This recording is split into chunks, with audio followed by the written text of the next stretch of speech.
नमस्कार।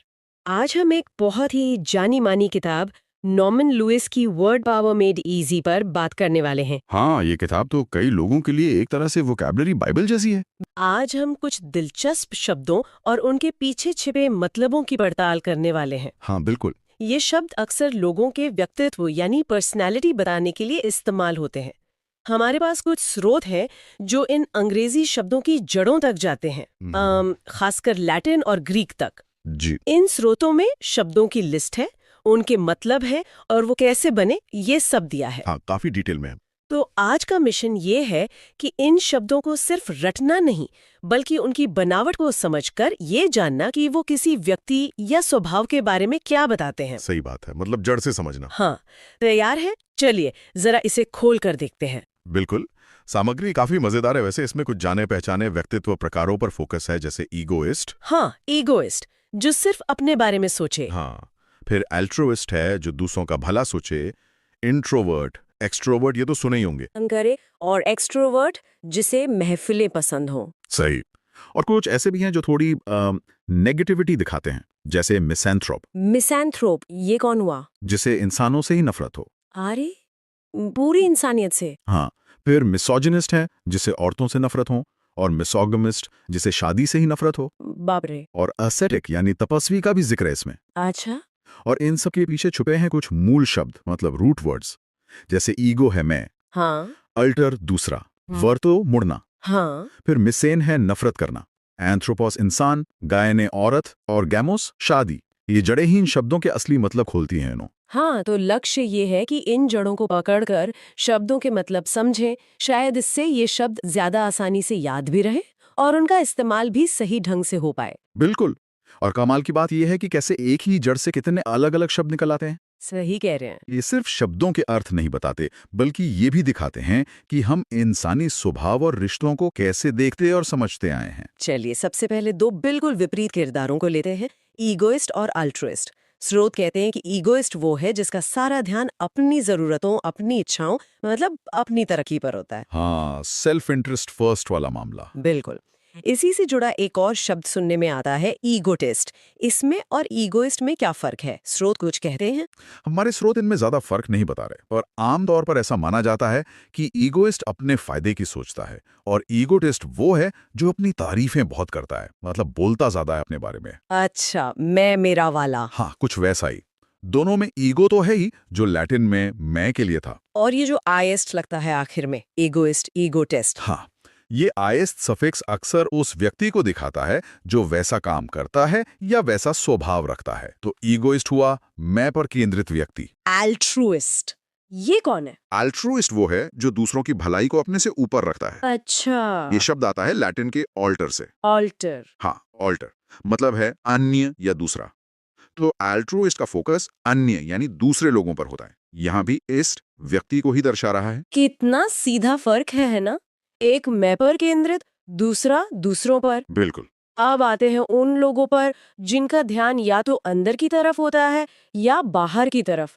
Introvert, extrovert और ambivert. सुना है ये भी किसी खास जड़ से जुड़े हैं? हाँ, ये तीनों जुड़े हैं लैटिन के वेर्तो शब्द से। वर्तो। वर्तो मतलब है मुड़ना, टू टर्न। अब देखिए, इंट्रोवर्ट में इंट्रो का मतलब है अंदर की ओर। हाँ। तो इंट्रोवर्ट वो हुआ जो अपने विचारों और ऊर्जा को अंदर की ओर मोड़ता है। यानी वो लोग जो अकेले में ज्यादा सहज महसूस करते हैं या छोटी गैदरिंग पसंद करते हैं, है ना? सही। और एक्सट्रोवर्ट, इसमें एक्स्ट्रो लगा है, हाँ, एक्सट्रो। मतलब बाहर। सही। एक्स्ट्रो मतलब बाहर की ओर। हम्म। तो एक्सट्रोवर्ट अपनी ऊर्जा और ध्यान बाहर की दुनिया, लोगों और गतिविधियों की तरफ मोड़ता है। इन्हें सामाजिक मेलजोल में मजा आता है। अच्छा। और फिर एक एम्बीवर्ट भी होता है। ये क्या है? इसमें एम्बी का क्या मतलब है? एम्बे का मतलब होता है दोनों। दोनों। हाँ, तो एम्बीवर्ट वो है जिसमें इंट्रोवर्ट और एक्सट्रोवर्ट दोनों के गुण होते हैं। वो माहौल के हिसाब से कभी अकेला रहना पसंद कर सकता है, तो कभी लोगों के बीच घुलना मिलना। अरे वाह, ये दिखाता है कि व्यक्तित्व हमेशा सिर्फ दो खानों में बटा नहीं होता। ये तो बहुत दिलचस्प है कि कैसे सिर्फ मुड़ने वर्टो की दिशा से ही तीन अलग अलग तरह के व्यक्तित्व बन गए। है ना? अब उन शब्दों पर आते हैं जिनमें थोड़ी नफरत या नापसंदगी छिपी है। आपने बताया था मिज़ेन। हाँ नाम की जड़। हाँ, ग्रीक में मिजेन मतलब है नफरत करना। इससे कुछ बहुत ही सीधे शब्द बनते हैं। पहला है मिसेंथ्रोप, मीज़ैंथ्रोप। इसमें माइसेन नफरत के साथ एंथ्रोपोस जुड़ा है। हाँ, एंथ्रोपोस मतलब मानव जाति। तो ये वो हुआ जिसे पूरी इंसानियत से ही नफरत है। अजीब है। बिल्कुल, सुनने में अजीब लगता है पर हाँ, मिसैंथ्रोप का यही मतलब है। फिर है मिसोजिनिस्ट। हाँ, ये तो सुना है। इसमें माइसेन नफरत के साथ क्या है? इसके साथ जुड़ा है गायनी, मतलब औरत। अच्छा, गायनी मतलब औरत। तो ये हुआ वो व्यक्ति जिसे औरतों से नफरत है। सही। और तीसरा था मिसोगेमिस्ट। हाँ, इसमें गामोस जुड़ा है, आपने बताया था। हाँ, गामोस का मतलब है शादी। तो मिसोगमिस्ट वो हुआ जिसे शादी की संस्था से ही नफरत है। मतलब शादी करने के विचार से ही चिढ़। बिल्कुल। देखिए, जड़ पता हो तो मतलब कितना साफ हो जाता है। वाकई, ये तो जैसे शब्दों का पोस्टमार्टम हो गया। एक और प्रकार था एस्केटिक। ये कौन होता है? असेटिक यानी तपस्वी। ये वो व्यक्ति है जो बहुत ही सादा, कठोर और अनुशासित जीवन जीता है। वो अक्सर दुनियावी सुख सुविधाओं, ऐशो आराम को त्याग देता है। अच्छा, जैसे साधु संत। हाँ, कुछ वैसा ही। ये शब्द ग्रीक के एस्केटीज से आया है, हम्म। जिसका मतलब होता था वो एथलीट या भिक्षु जो खुद को कठोर ट्रेनिंग देता था। तो ये आत्मनियंत्रण और त्याग की बात है। समझ गई। चलिए अब जरा ईगो, मैं और अल्टर दूसरा पर थोड़ा और गौर करते हैं। इनसे और भी शब्द बनते होंगे? हाँ, बिल्कुल। ईगो से ईगोइस्ट, ईगोटिस्ट तो हमने देखे। खुद ईगो शब्द भी इस्तेमाल होता है किसी की आत्म छवि या आत्मसम्मान के लिए। हाँ, कहते हैं ना उसका ईगो हर्ट हो गया। वही। फिर एक शब्द है ईगोसेंट्रिक। ईगोसेंट्रिक, सेंट्रिक मतलब केंद्र में, तो ईगोसेंट्रिक वो हुआ जो खुद को ही दुनिया का केंद्र समझता है। ठीक समझे। ईगोसेंट्रिक व्यक्ति सिर्फ अपनी जरूरतें, अपनी इच्छाएं, अपना नजरिया देखता है। उसे लगता है सब कुछ उसी के इर्द गिर्द घूमता है। इसमें ईगो, मैं और सेंट्रम, केंद्र जुड़े हैं। ओह। खुद पर केंद्रित होना नहीं, बल्कि खुद को लेकर हद से ज्यादा ऑब्सेस्ड होना है। बाप रे, हाँ, यहाँ ईगो के साथ मेनिया यानी पागलपन जुड़ा है। खतरनाक है ये तो। अब ऑल्टर दूसरा पर आते हैं। हाँ, इससे ऑल्ट्रिस्ट और ऑल्ट्रुइज्म परोपकार तो बना। और क्या है? ऑल्टर का एक मतलब बदलना भी होता है। ये तो आप जानती ही होंगे। हाँ हाँ, जैसे टू ऑल्टर क्लोथ्स या ऑल्टरेशन, बदलाव। सही। किसी चीज को ऑल्टर करना मतलब उसे दूसरा या अलग बनाना। अच्छा, ये तो आम इस्तेमाल का शब्द है। इसी दूसरे के विचार से और शब्द भी हैं, जैसे ऑल्टरनेट। ऑल्टरनेट मतलब एक छोड़कर एक। हाँ, या ऑल्टरनेटिव, दूसरा विकल्प। हाँ, विकल्प। और एक दिलचस्प शब्द है ऑल्टरकेशन। ऑल्टरकेशन, ये क्या होता है? झगड़ा। हाँ, कहा सुनी जुबानी झगड़ा। सोचिए, झगड़ा कब होता है? जब आपका विचार दूसरे व्यक्ति के विचार से टकराता है। अरे हाँ, तो यहाँ भी ऑल्टर यानी दूसरे का भाव छिपा है। बिल्कुल। कमाल है। और एक शब्द जो बहुत सुना है, ऑल्टर ईगो। ऑल्टर ईगो, इसका सीधा मतलब है दूसरा मैं। दूसरा मैं। हाँ, ऑल्टर दूसरा, ईगो मैं। ये उस दोस्त या साथी के लिए इस्तेमाल होता है जो आपके इतना करीब और आप जैसा ही है कि वो आपका दूसरा रूप लगता है। अच्छा, या कभी-कभी किसी लेखक का काल्पनिक नाम भी ऑल्टर ईगो कहलाता है। तो एक ऑल्टर शब्द से परोपकार, बदलाव, विकल्प, झगड़ा और पहचान, कितनी सारी बातें जुड़ गईं। यही तो भाषा का जादू है। अब कुछ और जड़ों को देखते हैं। एंथ्रोपोज इंसान और गाइन औरत। एंथ्रोपॉज से मिसैंथ्रोप तो बना था। क्या इसका कोई उल्टा भी है जिसे इंसानों से प्यार हो? बिल्कुल, वो है फिलैंथ्रोपिस्ट। फिलैंथ्रोपिस्ट। इसमें एंथ्रोपोज है। हाँ, एंथ्रोपॉज के साथ जुड़ा है फाइलीन, प्यार करता है और दान या सेवा के जरिए लोगों का भला करता है। ये मिसैंथ्रोप का एकदम विपरीत है। अच्छा, और एंथ्रोपोलॉजी वो भी यहीं से आया होगा, मानव विज्ञान। सही पकड़े। एंथ्रोपोलॉजी यानी मानव विज्ञान, इंसानों, उनके समाज, संस्कृति और विकास का अध्ययन। यहाँ एंथ्रोपोस के साथ लॉजी जुड़ा है। लॉजी माने अध्ययन। हाँ, लॉजी मतलब अध्ययन। ठीक है। अब गायन औरत पर आते हैं। मिसोजिनिस्ट, औरत से नफरत करने वाला, तो हमने देखा। और क्या बनता है इससे? एक बहुत महत्वपूर्ण मेडिकल फील्ड है गायनेकोलॉजी। हाँ, गायनेकोलॉजी, स्त्री रोग विज्ञान। बिल्कुल, ये महिलाओं के स्वास्थ्य और बीमारियों से जुड़ा विज्ञान है। गायनेकोलॉजिस्ट इसके डॉक्टर होते हैं। यहाँ भी गायने औरत के साथ लॉजी अध्ययन जुड़ा है। ये तो जानना जरूरी था। अब आते हैं गैमोस यानी शादी पर।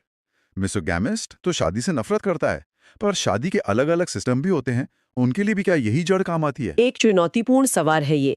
गैम्स यानी शादी के अलग अलग सिस्टम जैसे मोनोगैमी, पॉलीगैमी, पॉलीएंड्री, इनका अध्ययन भी इन्हीं से जुड़ा है। हाँ बिल्कुल, जैसे मोनोगैमी। मोनोगैमी। इसमें मोनो मतलब एक और गैमोज मतलब शादी। तो ये हुआ एक समय में एक ही जीवन साथी रखने की प्रथा, जो ज्यादातर समाजों में है। अच्छा, एक शादी। हाँ। और बिगैमी? इसमें बाई मतलब दो। हाँ। बिगामी का मतलब है गैर कानूनी रूप से एक ही समय में दो लोगों से शादी करना। ये कानूनन जुर्म होता है कई जगह। ओह अच्छा। और पॉलीगैमी? पॉली का मतलब शायद बहुत सारे। बिल्कुल सही। पॉली मतलब अनेक। तो पॉलीगैमी का मतलब हुआ एक से ज्यादा जीवन साथी रखना। अब इसके भी दो प्रकार होते हैं जो हमारे स्रोतों में दिए गए हैं। पॉलीगैमी के भी दो प्रकार, वो कौन से? पहला है पॉलीजीनी। इसमें पॉली अनेक के साथ गने औरत जुड़ा है। गाइने मतलब औरत, तो एक मर्द की कई पत्नियां। हाँ, पॉलीजीनी मतलब एक मर्द की एक से ज्यादा पत्नियां होना। दूसरा है पॉलीएंड्री। पॉलीएंड्री में पॉली अनेक के साथ एंड्रोज जुड़ा है। एंड्रोज मतलब? एंड्रोज मतलब मर्द। तो पॉलीएंड्री हुआ एक औरत के एक से ज्यादा पति होना। अरे, पॉलीएंड्री भी होता है। हाँ, कुछ समाजों में ये प्रथा रही है या है। ये शब्द हमें अलग अलग सामाजिक रिवाजों को समझने में मदद करते हैं। ये तो कमाल की जानकारी है, शब्दों के जरिए समाज को समझना। बिल्कुल। अब कुछ और मजेदार शब्दों पर आते हैं जो हाथों और हुनर से जुड़े हैं। सुना है दाएं और बाएं हाथ के लिए पुराने जमाने में अलग-अलग सोच थी। हाँ, ये बहुत दिलचस्प है। लैटिन में डेक्स्टर का मतलब था दाहिना हाथ। डेक्स्ट्रा। हाँ, और फ्रेंच में द्रोइथ द्रोइथ का मतलब भी दाहिना हाथ था। पारंपरिक तौर पर दाहिने हाथ को ज्यादा कुशल और अच्छा माना जाता था। अच्छा, तो इससे क्या शब्द बने? इससे बने डेक्स्टरस और एड्रॉइड। दोनों का मतलब है कुशल, निपुण, फुर्तीला। ये पॉजिटिव शब्द हैं। अच्छा, डेक्स्ट्रस और एड्रॉइट माने कुशल। हाँ, और डेक्सटेरिटी का मतलब है निपुणता या कुशलता। और बाएं हाथ के लिए? उसके लिए भी शब्द थे। हाँ, और उनके साथ थोड़ी नकारात्मक सोच जुड़ी थी। लैटिन में सिनिस्टर का मतलब था बायां हाथ। सिनिस्टर माने बायां हाथ। हाँ, अरे। और फ्रेंच में गॉश का मतलब था बायां हाथ। पुराने जमाने में बाएं हाथ को अनाड़ीपन या अशुभ चीजों से जोड़ा जाता था। तो क्या आज भी इन शब्दों का मतलब वैसा ही है? सिनिस्टर तो सुना है। काफी हद तक। आज अंग्रेजी में सिनिस्टर का मतलब है डरावना, अशुभ, बुराई वाला। ओह। और गॉश का मतलब है अनाड़ी, फूहड़, जिसे सलीका ना हो। तो मतलब बाएं हाथ से जुड़े शब्द नेगेटिव बन गए। हाँ, सोचिए सिर्फ हाथ की दिशा से जुड़े शब्द आज इतने नकारात्मक अर्थ रखते हैं। ये भाषा में छिपे पुराने पूर्वाग्रह दिखाते हैं। ये तो वाकई सोचने वाली बात है। लेकिन एक शब्द है एम्बिडेक्स्ट्रस, उसका क्या मतलब है? एम्बिडेक्स्ट्रस, इसमें एम्बी है जिसका मतलब हमने देखा था दोनों। हाँ, एम्बीवर्ट की तरह। सही। और डेक्स्टर यहाँ कुशलता के अर्थ में है। तो एम्बीडेक्स्ट्रस वो व्यक्ति हुआ जो अपने दोनों हाथों को एक जैसी कुशलता से इस्तेमाल कर सकता है। जैसे दोनों हाथों से लिख पाना। हाँ बिल्कुल, ये एक खास हुनर है।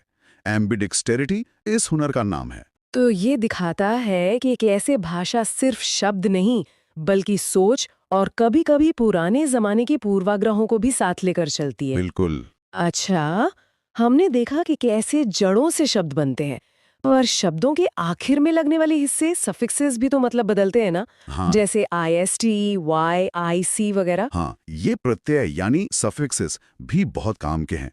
जैसे हमने देखा IST अक्सर व्यक्ति को दिखाता है। ईगोइस्ट, अल्ट्रुइस्ट, मिसएंथ्रोपिस्ट, फिलैंथ्रोपिस्ट सब में है। हाँ, और Y क्या करता है? जैसे मिसेंथ्रोपी, बिगमी, पॉलीजीनी में। वाय अक्सर उस काम, स्थिति, गुण या विचार को दिखाता है जो कि एक संज्ञा होती है। अच्छा, मतलब प्रैक्टिस या कंडीशन। हाँ, मिसेंथ्रोपी मानव द्वेष, एक रवैया। बिगमी द्विविवाह, एक स्थिति। पॉलीजिनी बहुपत्नित्व, एक प्रथा। एंथ्रोपोलॉजी, गायनेकोलॉजी ये अध्ययन के क्षेत्र संज्ञा हैं। ठीक है। और विशेषण यानी एडजेक्टिव्स बनाने के लिए जैसे परोपकारी कहना हो तो? उसके लिए अक्सर IC या OUS लगता है। जैसे अल्ट्रुइस्ट व्यक्ति से एल्ट्रुइस्टिक विशेषण, परोपकारी। एल्ट्रुइस्टिक। हाँ, हाँ। मिसेंथ्रोप से मिसेंथ्रोपिक विशेषण, मानवद्वेषी। मोनोगैमी से मोनोगैमस, विशेषण एक विवाही। पॉलीगैमी से पॉलीगैमस। गायनेकोलॉजी से गायनेकोलॉजिकल। ये चीजों या लोगों की विशेषता बताते हैं। समझ गए। और एक था आईटी, जैसे डेक्सटेरिटी में। हाँ, आईटी या नेस जैसे प्रत्यय गुण या स्थिति बताते हैं और ये भी संज्ञा बनाते हैं। डेक्सटेरिटी निपुणता गुण, एम्बीडेक्सटेरिटी दोनों हाथों से काम करने की कुशल का गुण। तो अगर हम समझें, मिसैंथ्रोप व्यक्ति, मिसैंथ्रोपी नफरत का रवैया नाउन, मिसैंथ्रोपिक नफरत करने वाला स्वभाव एडजेक्टिव। ये पैटर्न जानने से तो शब्दों का पूरा परिवार समझ आ जाता है। बिल्कुल, ये पैटर्न भाषा की बनावट को समझने में मदद करता है। ये सिर्फ रटना नहीं, बल्कि एक सिस्टम को समझना है। इससे नए शब्द सीखना भी आसान हो जाता है। तो कुल मिलाकर आज हमने देखा कि कैसे कुछ ग्रीक और लैटिन जड़ों ego, alter, verto, misein, gamos, anthropos, gyne, dexter, sinister, कितनी सारी जड़ें। हाँ, काफी सारी थी। इनको समझकर हम व्यक्तित्व, रिश्तों और समाज से जुड़े कितने सारे अंग्रेजी शब्दों के मतलब की गहराई तक पहुंच सकते हैं। हाँ, ये सिर्फ शब्दकोश देखना नहीं है, ये समझना है कि शब्द कैसे बनते हैं, उनके पीछे क्या सोच छिपी है और वो समय के साथ कैसे विकसित होते हैं। ये भाषा के जरिए इंसानी सोच को समझने जैसा है। बिल्कुल। नमस्कार, आज हम बात करने वाले हैं डॉक्टरों की अलग अलग किस्मों की, उनकी स्पेशलिटीज की। हम अक्सर ये नाम सुनते तो हैं, जैसे ऑर्थोपेडिस्ट, न्यूरोलॉजिस्ट, गायनेकोलॉजिस्ट, पर क्या हम असल में जानते हैं कि इन नामों का मतलब क्या है, कहाँ से आए हैं ये शब्द? हमारे पास कुछ जानकारी है, कुछ दस्तावेज हैं जो इन मेडिकल स्पेशलिटीज और उनके नामों की जड़ों के बारे में बताते हैं। खासकर ग्रीक और लैटिन भाषा से इनका क्या कनेक्शन है। तो आज कोशिश यही है कि इन थोड़े मुश्किल लगने वाले शब्दों को थोड़ा खोलें, समझें कि ये बने कैसे हैं, ताकि मेडिकल दुनिया की ये भाषा थोड़ी जानी पहचानी सी लगे, अपनी सी लगे। तो चलिए शुरू करते हैं। सबसे पहले लेते हैं इंटर्निस्ट को। ये तो काफी कॉमन स्पेशलिस्ट होते हैं ना? हाँ, बिल्कुल। इंटर्निस्ट शब्द जो है वो लैटिन के इंटरनस से आता है। इसका मतलब होता है अंदर या भीतरी। अंदर? अच्छा। हाँ, तो इंटर्निस्ट वो डॉक्टर हुए जो शरीर के अंदरूनी अंगों मतलब इंटरनल ऑर्गन्स की बीमारियों का पता लगाते हैं और उनका इलाज करते हैं, खास तौर पर बिना सर्जरी के, मतलब दवाइयों वगैरह से। अच्छा, इंटर्निस्ट यानी अंदर, तो फोकस अंदरूनी सिस्टम पर है और ये मुख्य रूप से दवाइयों से इलाज करते हैं। सर्जरी वाले डॉक्टर अलग होते हैं फिर? हाँ, आमतौर पर ऐसा ही होता है। इंटर्निस्ट जो है वो डायग्नोसिस और मेडिकल मैनेजमेंट पे ज्यादा फोकस करते हैं। अगर सर्जरी की जरूरत पड़ती है तो वो फिर मरीज को किसी सर्जिकल स्पेशलिस्ट के पास रेफर कर सकते हैं। और कई बार ये वयस्कों के लिए, मतलब अडल्ट्स के लिए, प्राइमरी केयर डॉक्टर की तरह भी काम करते हैं, जो कई तरह की बीमारियों को देखते हैं। समझ गए, ठीक है। अब आते हैं गायनेकोलॉजिस्ट पर। ये नाम तो बहुत सुना हुआ है। जी हाँ, बिल्कुल। गायनेकोलॉजिस्ट शब्द असल में 2 ग्रीक शब्दों को मिलाकर बना है। अच्छा, ग्रीक। हाँ, पहला है गायने, जिसका मतलब है महिला या औरत। गायने, महिला। ठीक है। और दूसरा शब्द है लोगोस, जिसका मतलब होता है विज्ञान या अध्ययन। लोगोस मतलब स्टडी। हाँ, तो गायनेकोलॉजी वो मेडिकल साइंस हुई जो महिलाओं के स्वास्थ्य, खासकर उनके प्रजनन अंगों से जुड़ी है। और जो डॉक्टर इस फील्ड के एक्सपर्ट होते हैं उन्हें कहते हैं गायनेकोलॉजिस्ट।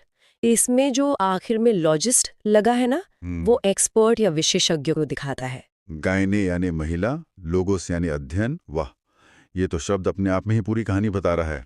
और आजकल महिलाओं के स्वास्थ्य पर इतनी बात होती है, तो ये स्पेशलिटी बहुत ही महत्वपूर्ण है। निश्चित रूप से।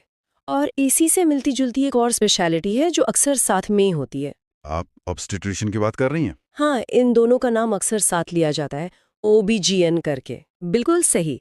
ऑब्स्टेट्रिशियन शब्द लैटिन के ऑब्स्टेट्रिक्स से आया है। पुराने जमाने में इसका मतलब होता था दाई। अच्छा। यानी मिडवाइफ। अच्छा। मतलब वो जो बच्चे के जन्म के समय मदद करती थी। अच्छा। हाँ, तो आज के दौर में ऑब्स्टेट्रिशियन वो डॉक्टर हैं जो गर्भावस्था यानी प्रेगनेंसी, बच्चे के जन्म यानी चाइल्ड बर्थ और जन्म के तुरंत बाद का जो समय होता है उसमें माँ और बच्चे की देखभाल करते हैं।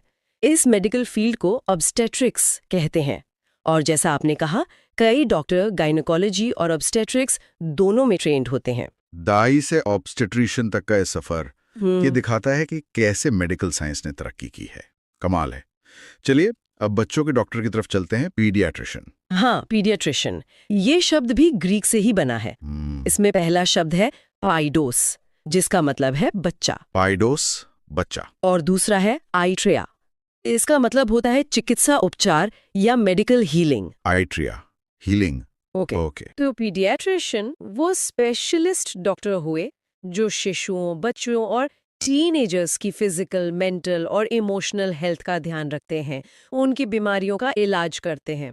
इसमें जो आखिर में एशियन है वो भी एक्सपर्ट को दिखाता है, जैसे म्यूजिशियन में होता है, और इस फील्ड को कहते हैं पीडियाट्रिक्स। आपने बताया पाइडोस मतलब बच्चा। मुझे कुछ याद आ रहा है, एक शब्द है पेडागोजी। क्या वो भी इसी पाइडोस से जुड़ा है? वो तो टीचिंग से रिलेटेड है। अरे वाह, क्या बात है, आपने बिल्कुल सही पकड़ा। पेडागोजी में भी पाइडोस यानी बच्चा ही है, लेकिन उसके साथ आइट्रिया नहीं है। उसके साथ है ग्रीक शब्द अगोगोस। अगोगोस? हाँ, अगोगोस का मतलब होता है नेता या गाइड, मतलब रास्ता दिखाने वाला। तो पेडागोजी का लिटरल मीनिंग हुआ बच्चों का मार्गदर्शन। ये असल में पढ़ाने के तरीकों और सिद्धांतों की स्टडी है। अच्छा। तो देखिए, एक ही रूट पाइडोस कैसे बच्चों के इलाज यानी पीडियाट्रिक्स और बच्चों की शिक्षा यानी पेडागोजी दोनों से जुड़ गया। कमाल है ना? ये दिखाता है कि भाषा कैसे अलग-अलग आइडियाज को जोड़ती है। ये कनेक्शन तो सच में बहुत दिलचस्प है। मतलब बच्चों की सेहत और उनकी पढ़ाई दोनों के बेस में कहीं ना कहीं बच्चा ही है। चलिए अब कुछ और स्पेशलिस्ट की बात करते हैं। त्वचा मतलब स्किन के डॉक्टर, उन्हें डर्मेटोलॉजिस्ट कहते हैं, सही? एकदम सही।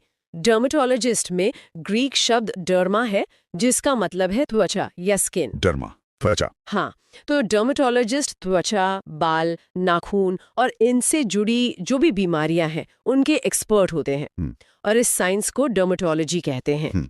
ये डर्मा रूट काफी काम का है, जैसे आपने सुना होगा हाइपोडर्मिक सुई। हाँ, इंजेक्शन। हाँ, वो त्वचा के नीचे जाती है। हाइपो का मतलब होता है नीचे। और एक और शब्द है डर्मेटाइटिस। इसमें आइटिस लगा है, जिसका मतलब होता है सूजन या इन्फ्लेमेशन। अच्छा, आइटिस मतलब सूजन। हाँ, तो डर्मेटाइटिस मतलब त्वचा की सूजन या जलन। ये आइटिस सफिक्स आपको बहुत सारे मेडिकल टर्म्स में मिलेगा जो सूजन बताता है। हाँ, ये आइटिस तो बहुत सुनने में आता है, आर्थराइटिस, ब्रोंकाइटिस।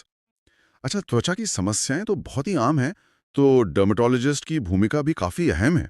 अब आंखों के डॉक्टर की बात करें, ऑप्थेल्मोलॉजिस्ट, ये नाम बोलने में ही थोड़ा टेढ़ा लगता है। हाँ हाँ हाँ, है थोड़ा लंबा। ये ग्रीक शब्द ऑप्थेल्मोस से बना है।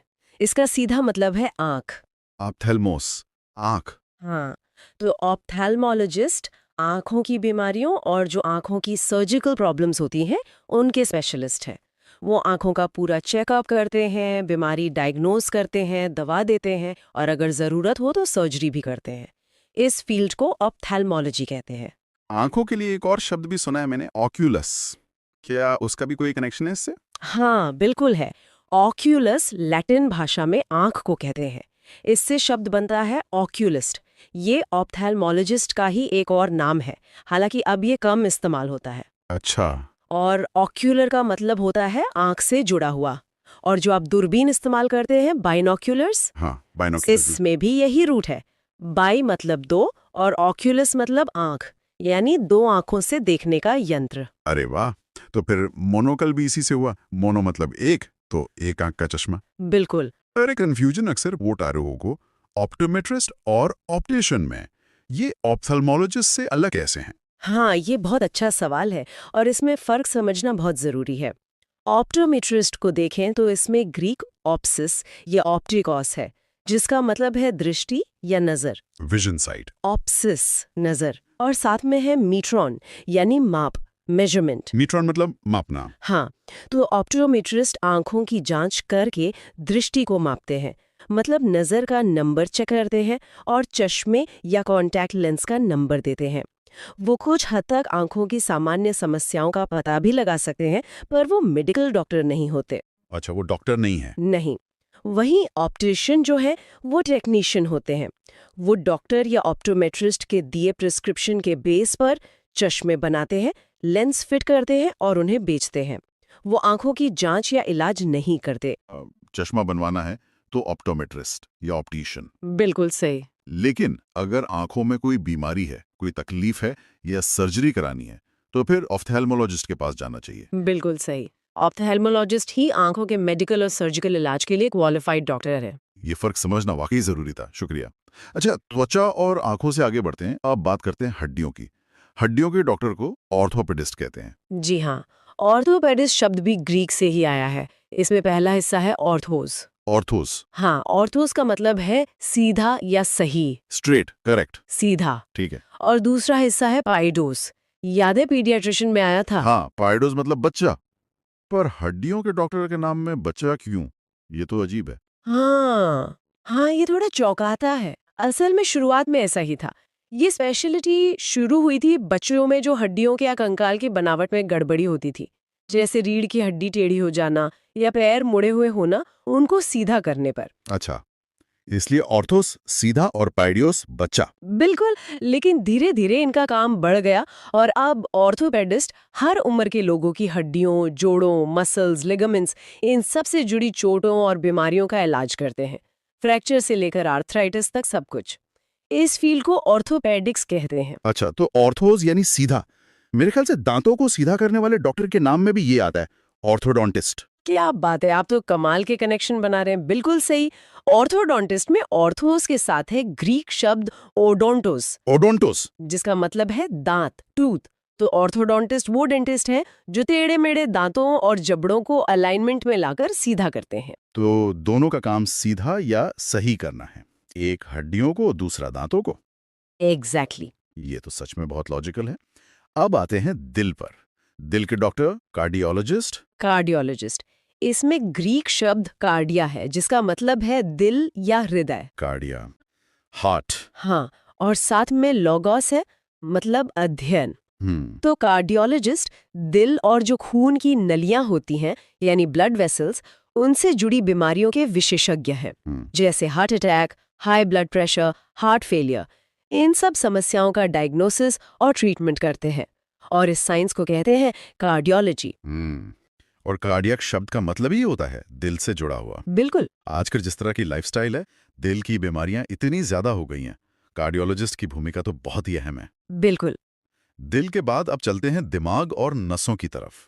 न्यूरोलॉजिस्ट क्या करते हैं? न्यूरोलॉजिस्ट शब्द में ग्रीक न्यूरॉन है, जिसका मतलब होता है नस। नस, न्यूरॉन। हाँ।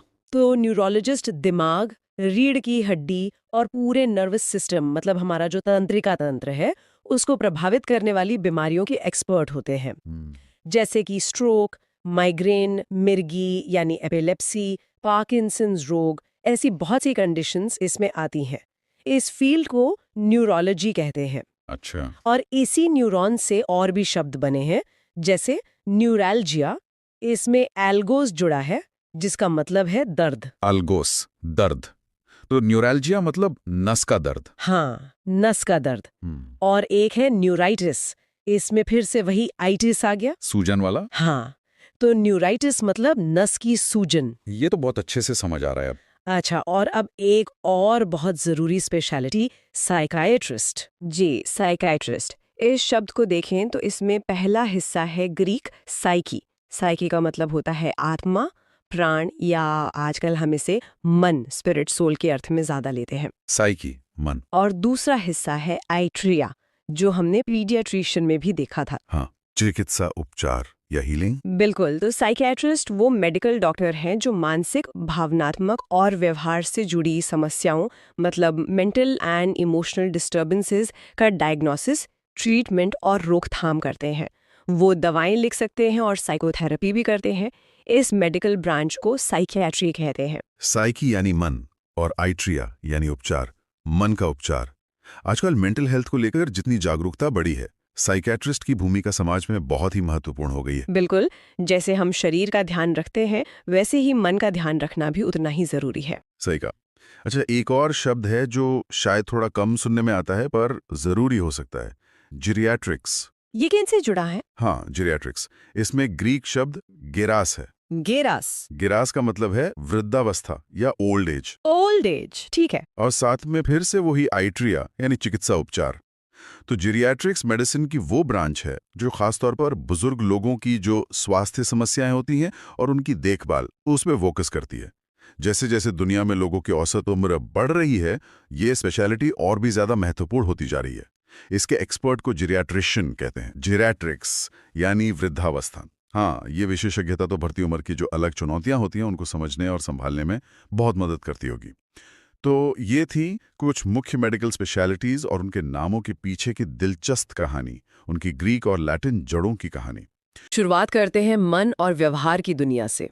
यहाँ दो नाम अक्सर सुनाई देते हैं, साइकोलॉजिस्ट साइकोलॉजिस्ट और साइकोएनालिस्ट। साइकोएनालिस्ट साइकोलॉजिस्ट तो व्यवहार का अध्ययन करते हैं और साइकोएनालिस्ट वो सिगमंड फ्राइड की तकनीकों पर चलते हैं। एकदम सही कहा। इन दोनों के केंद्र में है ग्रीक शब्द साइकी। साइकी, इसका मतलब है मन या आत्मा। साइकी। हाँ, साइकोलॉजी जैसा बताया मन और व्यवहार का एक व्यापक अध्ययन है, जनरल स्टडी। वहीं साइकोएनालिसिस एक ज्यादा स्पेसिफिक तरीका है, फ्रॉइड के सिद्धांतों पर आधारित और खास तौर पर हमारे अचेतन मन मतलब अनकॉन्शियस माइंड की गहराइयों में उतरता है। अच्छा, तो साइकी यानी मन। हाँ, और यही साइकी हमें एक और बहुत दिलचस्प शब्द की तरफ ले जाता है, साइकोसोमैटिक। साइकोसोमैटिक। हाँ, यहाँ साइकी यानी मन जुड़ता है सोमा यानी शरीर से। मन और शरीर, ऊत है, कह सकते हैं। मन और शरीर का जुड़ाव, ये तो वाकई सोचने वाली बात है। चलिए, अब शरीर के एक और हिस्से यानी दांतों की तरफ बढ़ते हैं। एक बहुत आम नाम है ऑर्थोडोंटिस्ट। हाँ, ऑर्थोडोंटिस्ट ये वो विशेषज्ञ हैं जो टेढ़े मेढ़े दांतों को सीधा करने में माहिर होते हैं। अगर हम इस नाम को तोड़ें तो इसमें है ऑर्थोस, जिसका मतलब है सीधा या सही, ऑर्थोस सीधा, और ओडोंटोस जिसका अर्थ है दांत। तो मतलब ऑर्थोडोंटिस्ट यानी दांतों को सीधा करने वाला। ओडोंटोस यानी दांत, और इसी जड़ से कई और दंत विशेषज्ञ भी जुड़े हैं, है ना? स्रोत में कई नाम थे। बिल्कुल, ओडोंटोस तो दंत चिकित्सा का आधार है, लेकिन अलग अलग विशेषज्ञ दांतों के अलग अलग पहलुओं पर ध्यान देते हैं, और ये अंतर हमें उनके नामों में लगे उपसर्गों प्रीफिक्सेस से पता चलता है। अच्छा, उपसर्गों से, जैसे पेरियोडोंटिस्ट को लें, यहाँ पेरी का मतलब है आसपास या चारों ओर। पेरी आसपास। हाँ, तो ये मसूड़ों के विशेषज्ञ हुए, वो हिस्सा जो दांतों के चारों ओर होता है, गम्स। ठीक है। पेरी मतलब आसपास, और कोई उदाहरण? एक और है एंडोडोंटिस्ट। इसमें एंडो का मतलब है अंदर। एंडो अंदर। हाँ, ये विशेषज्ञ दांत के अंदरूनी हिस्सों जैसे पल्प या रूट कैनाल की समस्याओं का इलाज करते हैं। तो देखिए कैसे सिर्फ उपसर्ग बदलने से पेरी बनाम एंडो हमें पता चल जाता है कि विशेषज्ञ मसूड़ों पर फोकस कर रहा है या दांत के अंदरूनी हिस्से पर। ये दिखाता है कि भाषा कैसे जटिल ज्ञान को सटीक श्रेणियों में व्यवस्थित करने में मदद करती है। वाकई, भाषा सिर्फ वर्णन नहीं करती, ज्ञान को व्यवस्थित भी करती है। कमाल है। अच्छा, दांतों से अब नजर डालते हैं दृष्टि पर।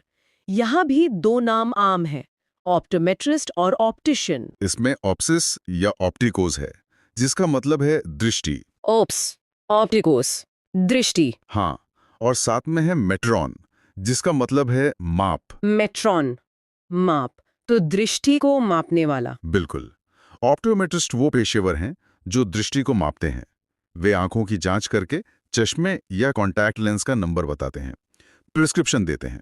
और ऑप्टिशियन, ये उनसे कैसे अलग है? हाँ, तो ऑप्टिशियन वो दृष्टि की जांच या माप नहीं करते। अच्छा। वे ऑप्टोमेट्रिस्ट या नेत्र रोग विशेषज्ञ ऑफ्थेल्मोलॉजिस्ट द्वारा दिए गए नुस्खे के आधार पर लेंस बनाते हैं, उन्हें फ्रेम में फिट करते हैं और बेचते हैं। ओके।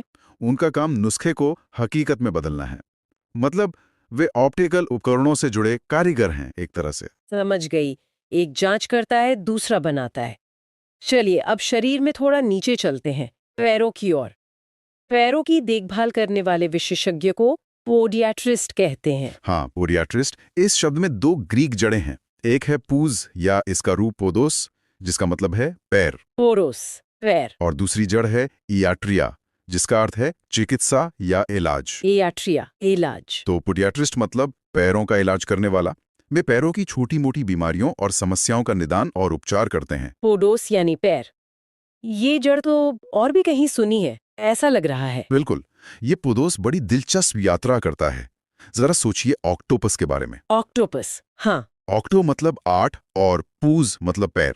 8 पैरों वाला समुद्री जीव। सही। या फिर वो अनोखा जानवर प्लेटिपस, प्लेटिस यानी सपाट, और पूज, सपाट पैरों वाला, अरे हाँ। है ना। और कैमरी का ट्राइपॉड, हाँ ट्राई मतलब 3 और पॉड मतलब पैर, हाँ 3 पैरों वाला स्टैंड। 3 पैरों वाला स्टैंड। और जिस मंच पर खड़े होकर भाषण देते हैं वो पोडियम, हाँ क्या वो भी इसी से जुड़ा है? मैंने कभी इस तरह सोचा ही नहीं था। बिल्कुल।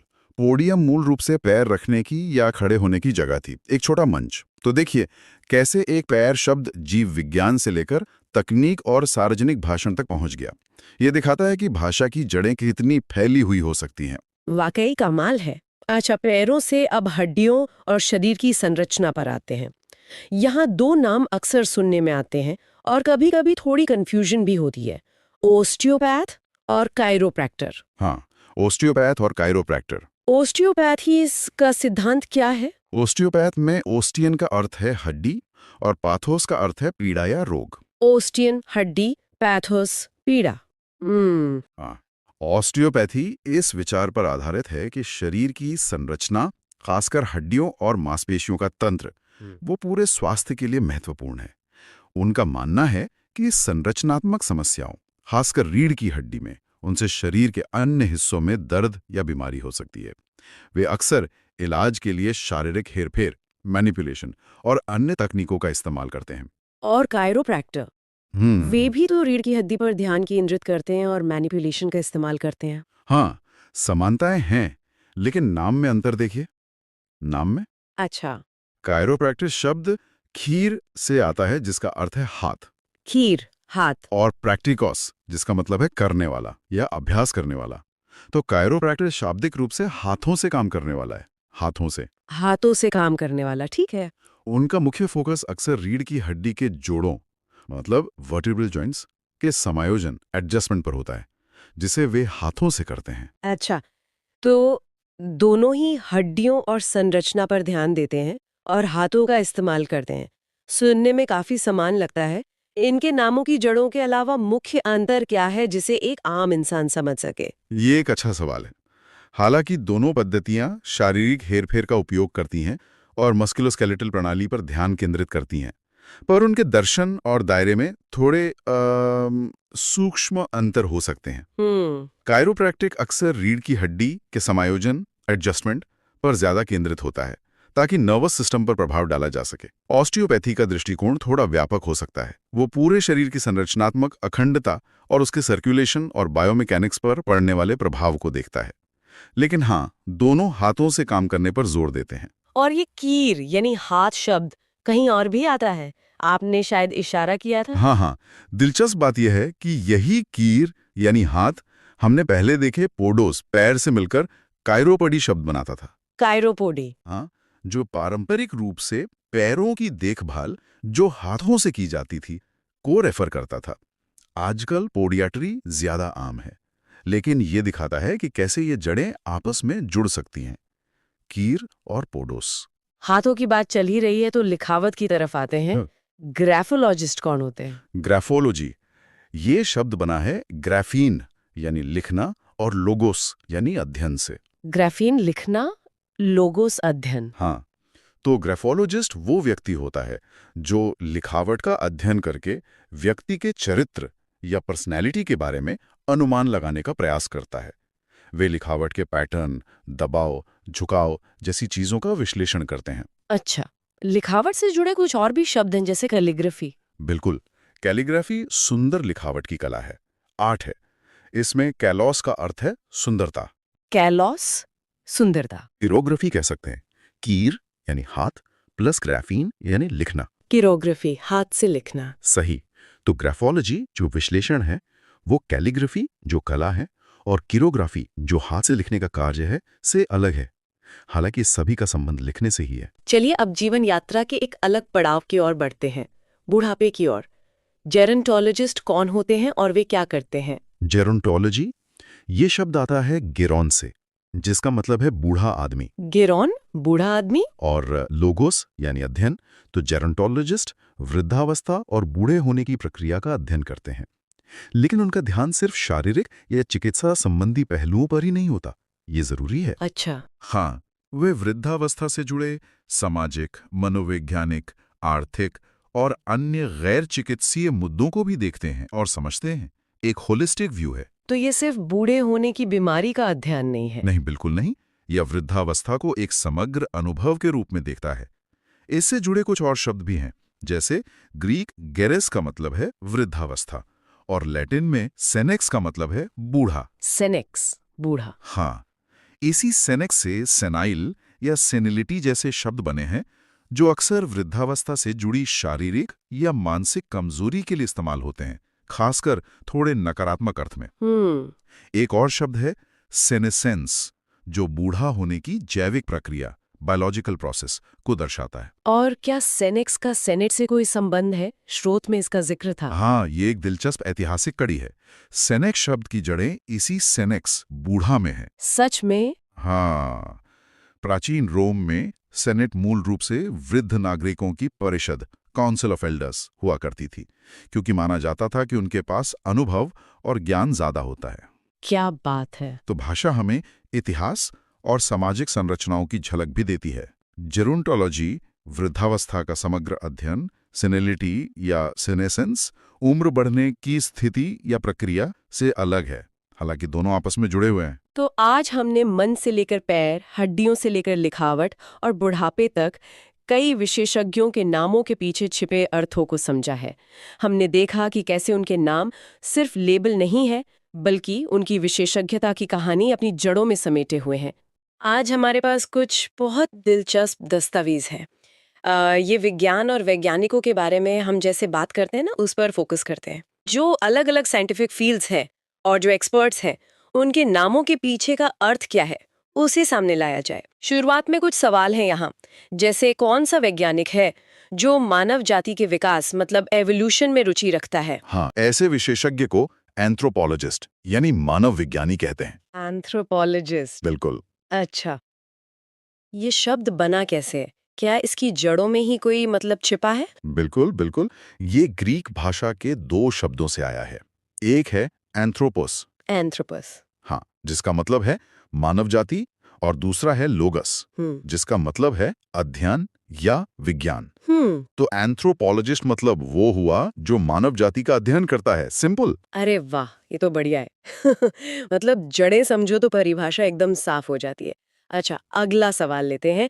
जो आसमान स्वर्ग का अध्ययन करता है, तारे वगैरह। हाँ, उन्हें कहते हैं एस्ट्रोनॉमर। खगोल शास्त्री। ये शब्द आया है ग्रीक एस्ट्रॉन से। एस्ट्रॉन मतलब तारा। सही, एस्ट्रॉन मतलब तारा। यहाँ लोगोस नहीं है, यहाँ एक दूसरी जड़ है नोमोस, जिसका मतलब है व्यवस्था या नियम। तो एस्ट्रोनॉमर मतलब तारों की व्यवस्था, उनके नियमों का अध्ययन करने वाला। दिलचस्प, ये तो अलग था थोड़ा। अच्छा, और हमारी पृथ्वी धरती के बारे में जो स्टडी करते हैं, उन्हें कहते हैं जियोलॉजिस्ट, भूविज्ञानी। ये बना है ग्रीक जियो या जियो से, जिसका मतलब है पृथ्वी, और फिर वही जानी पहचानी जड़ लोगोस यानी अध्ययन। तो पृथ्वी का अध्ययन। हाँ, ये पैटर्न तो है। जियो मतलब पृथ्वी, लोगोस मतलब अध्ययन। और अगर कोई सभी जीवित चीजों का अध्ययन करे, पेड़ पौधे जानवर सब, वो बायोलॉजिस्ट कहलाएगा। यहाँ जड़ है बायोस, ग्रीक में मतलब है जीवन, और साथ में लोगोस अध्ययन, तो जीवन का अध्ययन। अच्छा, तो मतलब इसी तरह पौधों के लिए बॉटनिस्ट और जानवरों के लिए जूलॉजिस्ट, ये भी ऐसे ही बने होंगे। एकदम से ही पकड़ा। बॉटनिस्ट पौधों का अध्ययन करते हैं और जूलॉजिस्ट जानवरों का। जूलॉजिस्ट शब्द में ग्रीक जड़ है जूयॉन, जिसका मतलब है जानवर, और फिर लोगोस। वैसे इन दस्तावेजों में कुछ और नाम भी हैं, जैसे एंटोमोलॉजिस्ट, फिलोलॉजिस्ट, सिमेंटिसिस्ट और सोशियोलॉजिस्ट। शायद इन पर आगे बात करेंगे, पर हाँ, आपने देखा कैसे एंथ्रोपोस, लोगोस, एस्ट्रॉन, जियो, बायोस, जूयॉन, ये कुछ जड़ें ही हमें कितनी सारी फील्ड समझने में मदद कर देती हैं। हाँ, ये तो बिल्कुल साफ है। ये जड़ें तो चाबी जैसी हैं। आपने बायोस की बात की, मतलब जीवन। क्या इस जड़ से और भी शब्द बनते हैं, कुछ ऐसे जो हम रोज सुनते हों? हाँ बिल्कुल, बायोस जड़ काफी काम किया। बायोलॉजी तो है ही। इन दस्तावेजों में बायोग्राफी यानी जीवनी और ऑटोबायोग्राफी यानी आत्मकथा का भी जिक्र है। बायोग्राफी, ऑटोबायोग्राफी, हाँ ये तो सुने हैं। यहाँ एक और ग्रीक जड़ आ जाती है, ग्राफीन। इसका मतलब है लिखना। तो बायोग्राफी हुई किसी के जीवन, बायोस के बारे में लिखना, ग्राफीन। अच्छा, और ऑटोबायोग्राफी में ये ऑटो क्या है? ऑटोमेटिक वाला? नहीं नहीं, ये ऑटो ग्रीक ऑटोस से है, जिसका मतलब है स्वयं या खुद। तो ऑटोबायोग्राफी हुई अपने स्वयं, ऑटोस के जीवन, बायोस के बारे में लिखना, ग्राफीन। ओह अच्छा, स्वयं का जीवन लिखना, समझ गई। और इसी बायोस से जुड़े दो और शब्द हैं जो मेडिकल फील्ड में सुने जाते हैं, बायोप्सी और ऑटोप्सी। इनमें क्या फर्क है? ये अक्सर कंफ्यूज करते हैं। हाँ, ये अच्छा सवाल है। इनमें एक और ग्रीक जड़ छुपी है, ओप्सिस या ऑप्टिकोस। इसका मतलब है दृष्टि या देखना। ऑप्सिस, देखना। जी। तो बायोप्सी हुई बायोस, जीवन, प्लस ऑप्सिस, देखना। मतलब जीवित ऊतक, लिविंग टिश्यू को देखना, उसकी जांच करना, माइक्रोस्कोप से देखना। दस्तावेज यही बताते हैं। ठीक है, बायोप्सी मतलब जीवित ऊतक की जांच, और ऑटोप्सी उसमें भी ऑप्सिस है, पर ऑटो यानी स्वयं का क्या मतलब है यहाँ? खुद को देखना? हाँ, यहाँ ऑटोप्सी में ऑटोज स्वयं प्लस ऑप्सिस देखना का मतलब थोड़ा अलग तरह से लिया जाता है। इसका संदर्भ होता है मृत्यु के बाद कारण जानने के लिए शरीर की जांच, मतलब डॉक्टर द्वारा स्वयं देखना कि मौत का कारण क्या था। दस्तावेज इसे कहते हैं मृत्यु का कारण जानने के लिए शव का विच्छेदन और परीक्षण, dissection and examination of a cops. तो एक जीवित ऊतक की जांच है, दूसरी मृत्यु के बाद। अच्छा, अब ये फर्क बिल्कुल साफ हो गया। बायोप्सी जीवित में, ऑटोप्सी मृत्यु के बाद। चलिए अब थोड़ा पीछे चलते हैं, वो एस्ट्रॉन वाली जड़ पे, मतलब तारा। आपने कहा एस्ट्रोनॉमर। एक और शब्द है जो काफी सुना जाता है, एस्ट्रोलॉजी, ज्योतिष।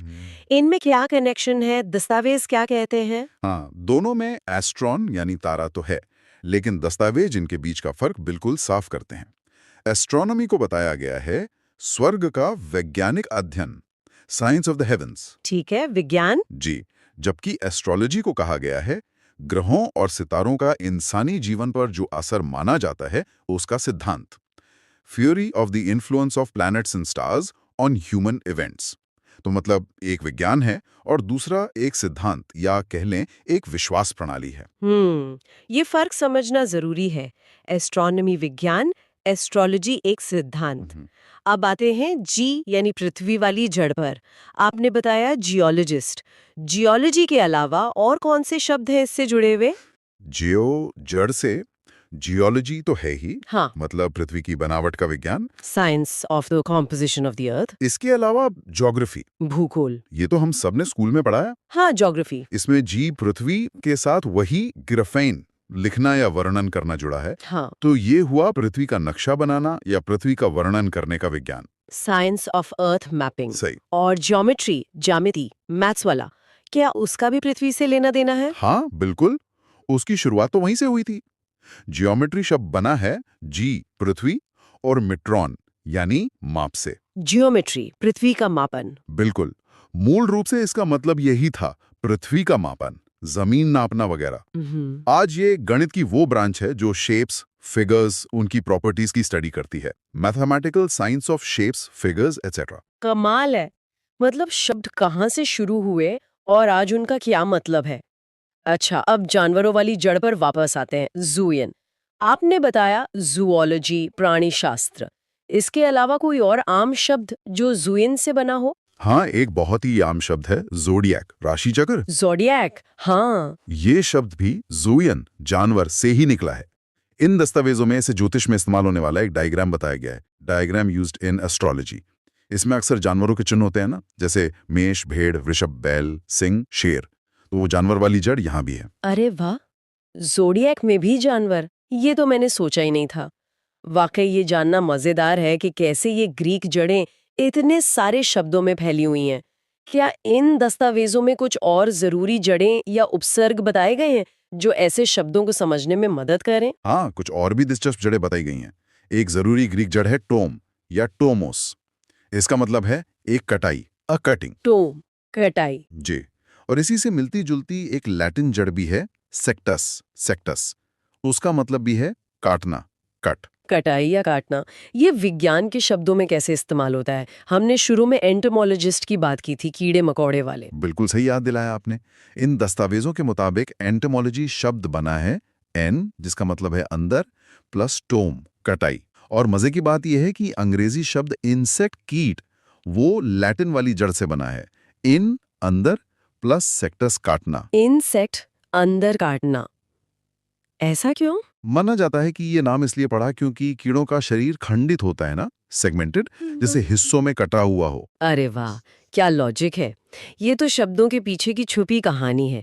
क्या इस टोम यानी कटाई वाली जड़ से और भी शब्द बनते हैं? हाँ, कई सारे, जैसे एनाटॉमी।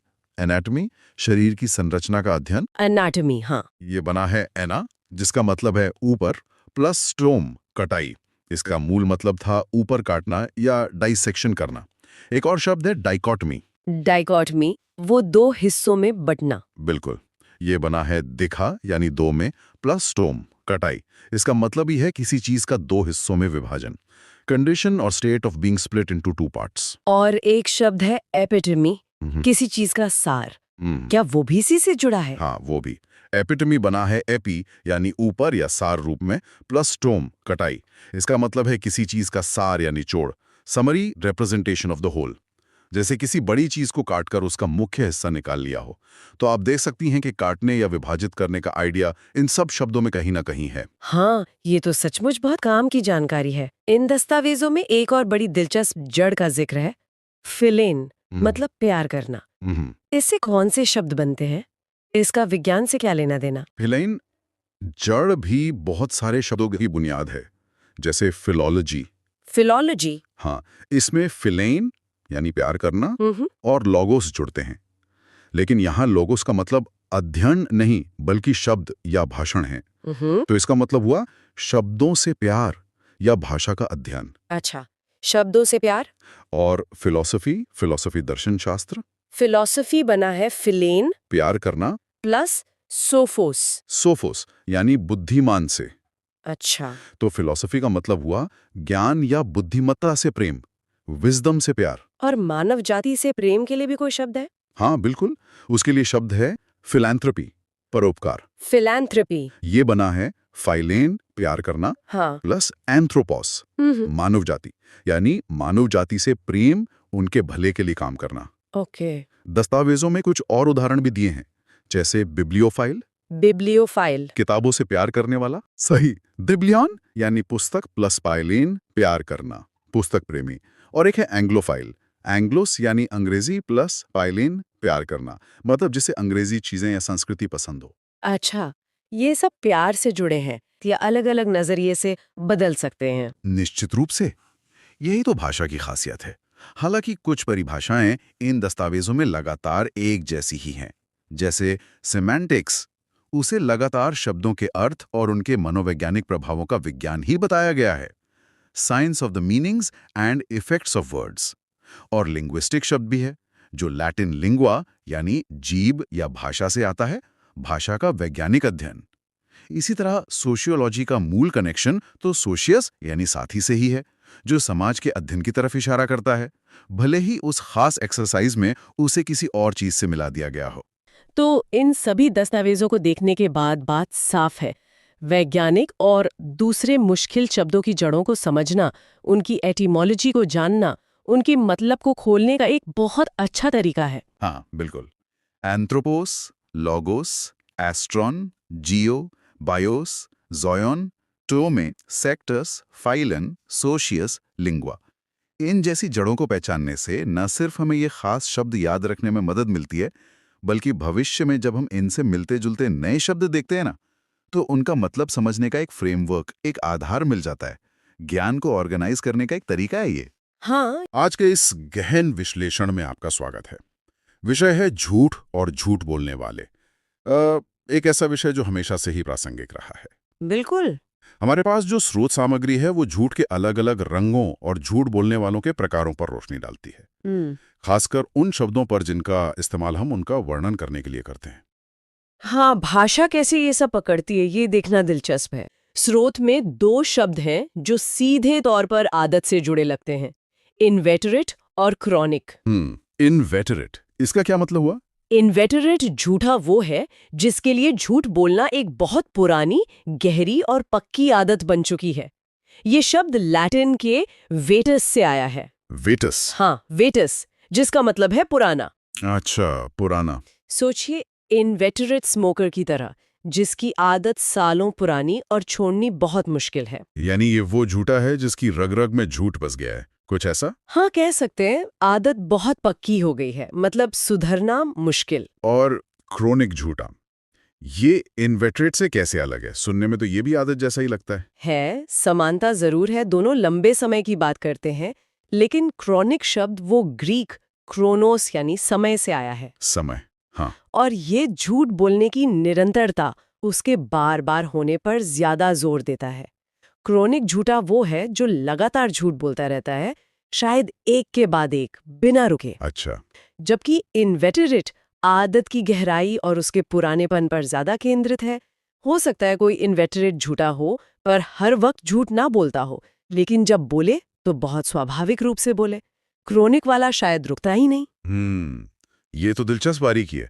मतलब एक की जड़ें गहरी हैं, दूसरा लगातार बह रहा है। कुछ ऐसा ही समझ सकते हैं, हाँ। इन आदतन झूठों का असर भी काफी गहरा होता होगा रिश्तों पर, भरोसे पर। यकीनन भरोसा तोड़ देते हैं ये। अब स्रोत में एक और शब्द है जो थोड़ा चौंकाने वाला है, कंजेनिटल झूठा। हाँ, कंजेनिटल। क्या इसका मतलब है कि कोई पैदाइशी झूठा होता है, जन्म से?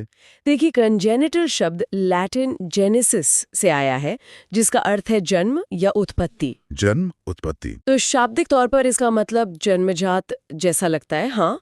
स्रोत बताता है कि ये शब्द ऐसे झूठे के लिए इस्तेमाल होता है जिसकी झूठ बोलने की प्रवृत्ति इतनी शुरुआती और स्वाभाविक लगती है, मानो वो उसके साथ ही पैदा हुई हो। लेकिन क्या ये सचमुच में संभव है? मतलब क्या कोई सच में जन्म से झूठा हो सकता है, या ये सिर्फ एक अतिशयोक्ति है ये बताने के लिए कि कोई बचपन से ही कितना ज्यादा झूठ बोलता है? आपका सवाल बहुत जायज है, और ज्यादातर विशेषज्ञ यही मानते हैं। इसे सचमुच जन्मजात मानने के बजाय एक अलंकारिक प्रयोग या अतिशयोक्ति की तरह ही देखा जाता है। अच्छा। ये कहने का एक तरीका है कि ये व्यवहार कितना गहरा और पुराना है, इतना कि बचपन से ही स्पष्ट दिखता हो। विज्ञान अभी तक किसी झूठ बोलने वाले जीन की पुष्टि तो नहीं करता है। तो हाँ, ये शब्द व्यवहार की गहराई दिखाता है, न कि कोई जैविक नियति। ठीक है, ये स्पष्ट हुआ। तो ये अतिशयोक्ति है ज्यादातर। अब कुछ ऐसे भी झूठे होते होंगे जिन्हें देखकर लगता है कि वे कभी सुधरेंगे ही नहीं, पक्के झूठे। स्रोत में इसके लिए क्या शब्द है? उसके लिए शब्द है इनकॉरिजिबल। इनकॉरिजिबल। हाँ, ये लैटिन कॉरिगो यानी सही करना और नकारात्मक उपसर्ग इन से बना है। अच्छा, इन मतलब नहीं। सही। तो इनकॉरिजिबल वो है जिसे सुधारा न जा सके, जो सुधार या पुनर्वास के परे हो। सजा, आलोचना, समझाने बुझाने का उस पर कोई असर नहीं होता। वो अपनी झूठ बोलने की राह पर पक्का है। यानी पूरी तरह से पक्का झूठा, जिसे बदलने की कोई उम्मीद नहीं। निराशाजनक लगता है ये तो। हाँ, काफी। और इसी से जुड़ा एक और शब्द है जो शायद ज्यादा गंभीर स्थिति की ओर इशारा करता है, पैथोलॉजिकल झूठा। हाँ, पैथोलॉजिकल। ये तो किसी बीमारी जैसा लगता है। पैथोलॉजिकल मतलब रोग संबंधी। हाँ, बिल्कुल। पैथोलॉजिकल शब्द ग्रीक पाथोस यानी बीमारी या पीड़ा, पाथोस, और लोगोस यानी अध्ययन से बना है। पैथोलॉजिकल झूठा वो है जो बिना किसी स्पष्ट कारण या फायदे के अनियंत्रित रूप से झूठ बोलता है। ये एक तरह की मानसिक या भावनात्मक मजबूरी मानी जाती है। मजबूरी? हाँ, ऐसा लगता है मानो झूठ बोलना एक बीमारी बन गया हो जिस पर व्यक्ति का अपना नियंत्रण नहीं है। तो इनकॉरिजिबल और पैथोलॉजिकल में मुख्य अंतर क्या हुआ फिर? एक सुधरना नहीं चाहता और दूसरा शायद चाहकर भी झूठ बोलने से रुक नहीं पाता, ऐसा कुछ? आप काफी हद तक सही समझ रहे हैं, बहुत अच्छा पकड़ा आपने। इनकॉरिजिबल में इच्छा शक्ति या बदलने की अनिच्छा का भाव ज्यादा है। वो जानबूझकर अपनी राह पर अड़ा है, जबकि पैथोलॉजिकल में एक अनैच्छिक, मजबूर करने वाली गुणवत्ता है। हालांकि असल जिंदगी में ये भेद हमेशा इतने साफ नहीं होते, कई बार ओवरलैप भी होता है। हाँ, वो तो है। पर शब्दों का जोर अलग अलग पहलुओं पर है। पैथोलॉजिकल झूठ अक्सर बिना किसी तर्क या लाभ के भी बोला जाता है, जो इसे और अजीब बनाता है। हाँ, ये समझना जरूरी है वाकई। अच्छा, अब बात करते हैं उन झूठों की जो अपने काम में माहिर होते हैं, है ना? कुछ लोग तो झूठ भी बड़ी कलाकारी से बोलते हैं। स्रोत में इसके लिए कौन सा शब्द है? हाँ, बिल्कुल होते हैं। उसके लिए शब्द है कंसुमेट। कंसुमेट? ये लैटिन सम्मस से आया है, जिसका अर्थ है उच्चतम, हाईएस्ट। उच्चतम, अच्छा। कॉन्सुमेट लायर वो होता है जो झूठ बोलने में अत्यंत कुशल, निपुण यहाँ तक कि परफेक्ट हो। परफेक्ट हो। जैसे हम कहते हैं कंज्यूमेट आर्टिस्ट, एक बेहतरीन कलाकार, उसी तरह ये झूठा अपनी कला में माहिर है। कला, हाँ, इसे कला कहना भी अजीब है, पर समझ गया। लेकिन क्या ये महारत उसे ज्यादा खतरनाक नहीं बनाती? मेरा मतलब है, एक अनाड़ी झूठा शायद जल्दी पकड़ा जाए, पर एक कॉन्सुमेट झूठा तो ज्यादा नुकसान पहुंचा सकता है ना? बिल्कुल, 100%। उनकी कुशलता ही उन्हें ज्यादा प्रभावी और इसलिए संभावित रूप से ज्यादा खतरनाक बनाती है। वे अपनी बातों से लोगों को आसानी से यकीन दिला सकते हैं, धोखा दे सकते हैं।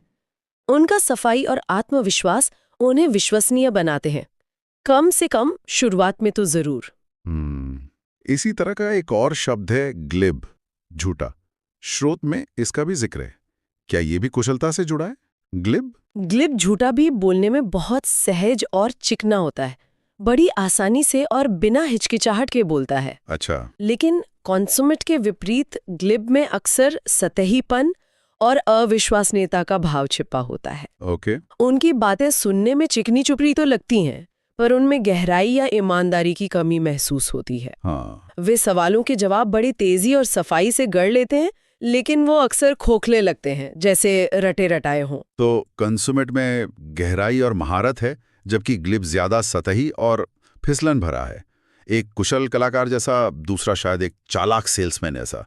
ये तुलना सही रहेगी? हाँ, ये एक अच्छा फर्क है समझने के लिए। बिल्कुल, कॉन्सुमेट की कुशलता गहरी हो सकती है, प्लान्ड हो सकती है, जबकि ग्लिब की सहजता अक्सर तैयारी की कमी या विचारों की गहराई न होने को छुपाने का एक तरीका हो सकती है।